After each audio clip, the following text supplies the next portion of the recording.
今年汉光40号演习伫7月22到26要举行，也毋过海军陆战队陆理即马是投讲，因方要求讲，这官兵6月中过后1个月内拢袂使出国，这是平英过演习进前2礼拜袂使出国的规定，搁较严格，加出2礼拜有引起反弹。海军陆战队即马有回应讲，这是要提醒官兵爱注意出国的日子，是无细致造成误会，因会加强沟通。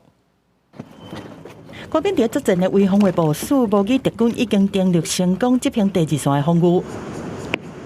对方一挖过来，使用陆火箭弹反击，配合战车做长短距离的攻击，消灭敌军。这是去年汉光39号实兵演习的画面。今年汉光40号实兵演习，按算7月后半个月开始，所有官兵控诉海军陆战队陆队忽然间顶礼拜公告因应演习，官兵对6月下旬开始1个月袂当出国。演习毕竟还是在7月底。然后就觉得他们旅游这个奇怪的规定，就是会涉及到说很多人都会有赔钱的问题，因为跟你旅社签约最高要赔5%，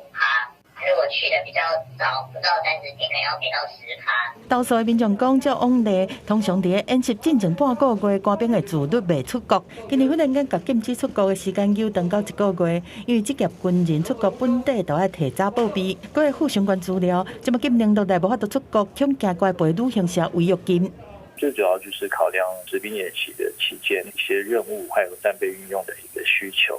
就是没有做好沟通嘛。尽早告诉这些官兵弟兄好让大家有好好的排程，我认为这才是务本之道，而不要仓促的去说明，仓促的去禁止，这样子的话会造成一些反效果。海军陆战队指挥部回应讲，陆理的信息主要是提醒官兵要注意出国的日期，但是因为考虑无够周全，造成误解，已经要求改善。记者综合报道。